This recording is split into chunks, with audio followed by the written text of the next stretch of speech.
Hello दोस्तों, ये है मेरे टॉपर जोन यानी मैथ का डर खत्म। तो आज के वीडियो में हम बात करने वाले क्लास 10 मैथ के चैप्टर माध्य, माध्यिका और बहुलक के बारे में।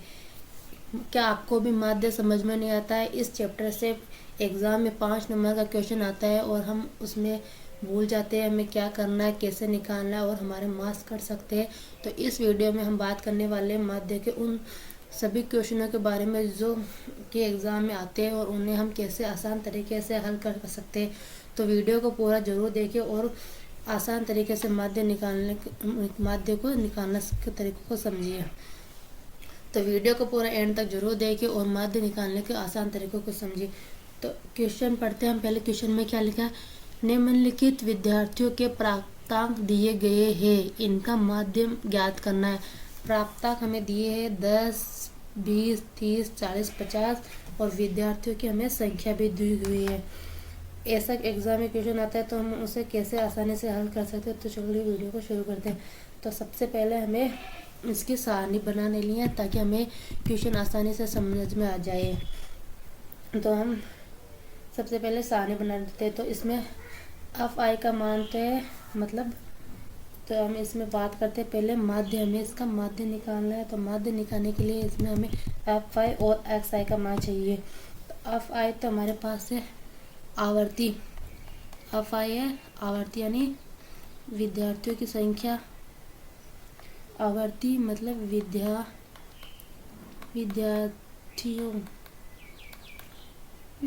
की संख्या। एफ आई का मान है विद्यार्थियों की संख्या। और एक्स आई मतलब है प्राप्तांक, जो ये प्राप्तांक दिए विद्यार्थियों की संख्या दीजिए और एक्स आई का मान लेते हैं हम प्राप्तांक। एक्स आई हमारे पास है प्राप्तांक। तो चलिए हम पहले सारणी बना लेते हैं ताकि हमें आसानी से समझे। और माध्य का सूत्र क्या होता है? पहले माध्य का सूत्र देख लेते। माध्य का सूत्र होता है एफ आई एक्स आई इनका गुणा बटा एफ आई का कुल योग। ये होता है माध्य का सूत्र। इससे हम माध्य आसानी से निकाल सकते हैं। तो हमें एफ आई एक्स आई का योग चाहिए तो पहले हमें इसकी सारणी बनानी पड़ेगी। तो सारणी बनाने के लिए हम पहले इसे लिखते हैं एक्स आई यानी प्राप्तांक।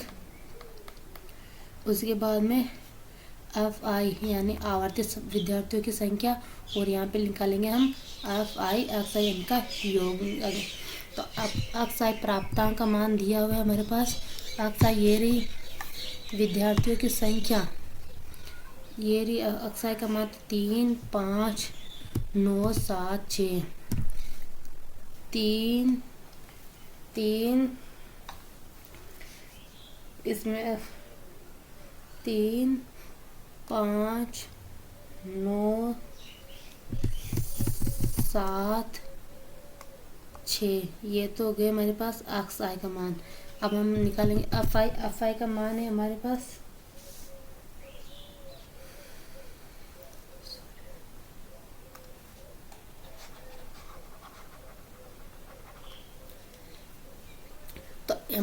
ये माध्य का सूत्र है। अब हम सबसे पहले निकालेंगे एक्स आई का मान, फिर एफ आई का मान, फिर हम एफ आई एक्स आई ज्ञात करें। तो हमारे पास एक्स आई का मान यानी प्राप्तांक। तो हमारे पास प्राप्तांक दिए हुए 10।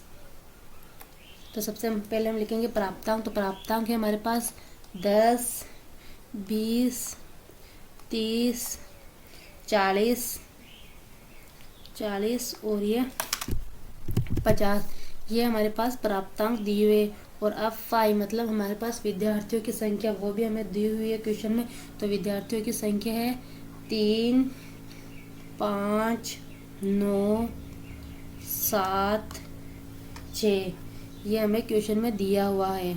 अब हमें सबसे पहले इनमें एफ आई एक्स आई का मान निकालना है ताकि हम क्वेश्चन को आसान तरीके से हल कर सकें। तो एफ आई एक्स आई का मान इंटू होगा। तो 10 × 3 30, 20 × 5 100 और ये आ गया 30 × 9 तो 270, 40 × 7 तो 280, अब 50 × 6 तो 300। ये हमने बना ली हमारी सारणी। आपको भी एग्ज़ाम में ऐसी सारणी जरूर बनानी है ताकि एग्जामिनर को आसानी से क्वेश्चन समझ में आ जाए और आपके कहीं पर भी एग्ज़ाम में मार्क्स नहीं कटे। तो हमें सूत्र के लिए अब यहाँ पे देखना है कि हमें सूत्र के लिए क्या चाहिए। एफ आई एफ माध्य निकालने के लिए हमें चाहिए एफ आई एक्स आई का योग बट्टा एफ आई विद्यार्थियों की कुल योग संख्या, मतलब विद्यार्थियों की कुल संख्या। तो पहले हम इसमें से इसका योग निकालेंगे। तो इसमें पहले योग निकालने के लिए हम ज्ञात करेंगे। तो हमने यहाँ पे निकाल लिया एफ आई का मान निकालने, एफ आई का योग करते हैं।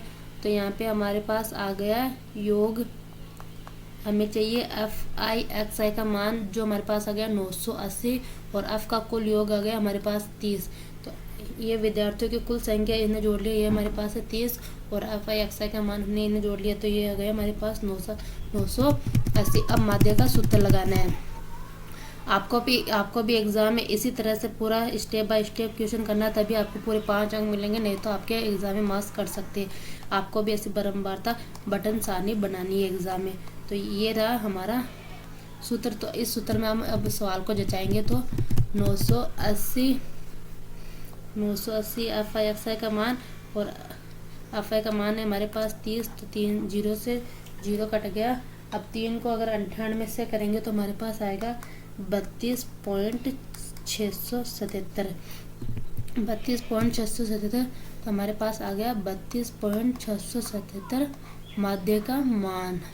ये आ गया हमारे पास माध्य। आपको भी ऐसे एग्जाम में जचा जचा कर लिखना, ताकि आपके कहीं भी एग्जाम में मार्क्स नहीं कटे।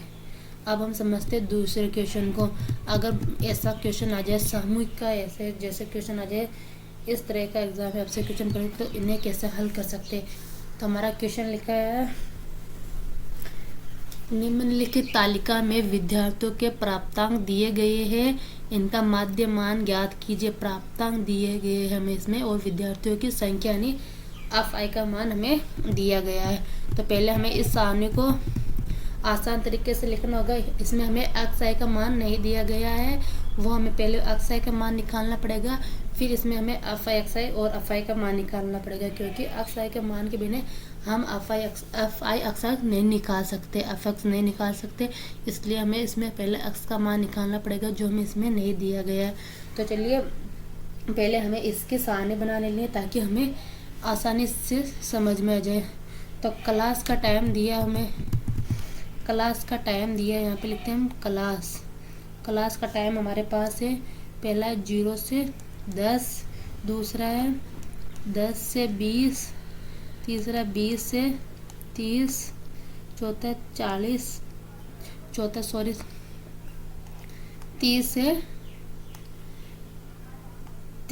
40, और इसके बाद में 40 से 50। ये हमें क्लास का टाइम दिया हुआ है, और हमें इसमें एफ का मान भी दिया हुआ है। एफ का मान हमारे पास है इसमें 5, 8, 12, 10 और फिर 5। ये हमारे पास इसमें एफ का मान दिया हुआ है, इसमें 5 इधर। तो अब हमें इसमें क्या निकालना है, ये एफ आई का मान हमारे पास है। अगर हमने इसमें हमें एक्स आई निकालना, फिर हमें एफ आई एक्स आई का मान मिलेगा।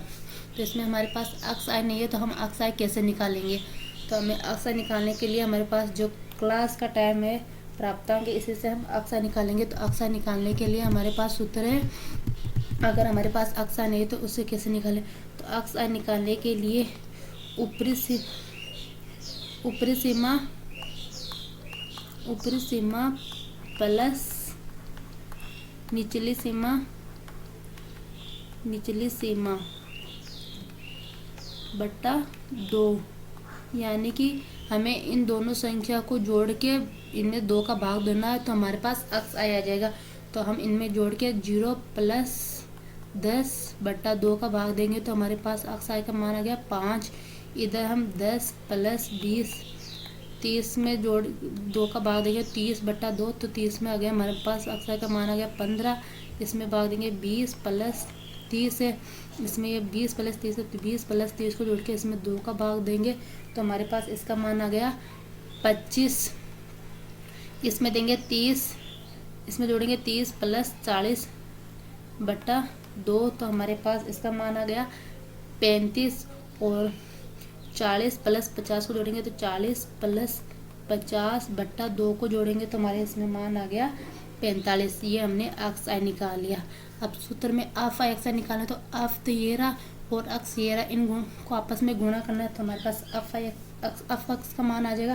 तो अफ अक्स का मान निकालने के लिए 5 × 5 = 25, 8 × 15 तो 120, 25 × 12 × 25 तो 300, 10 × 35 तो 350 और 5 × 45 तो ये आ गया 225।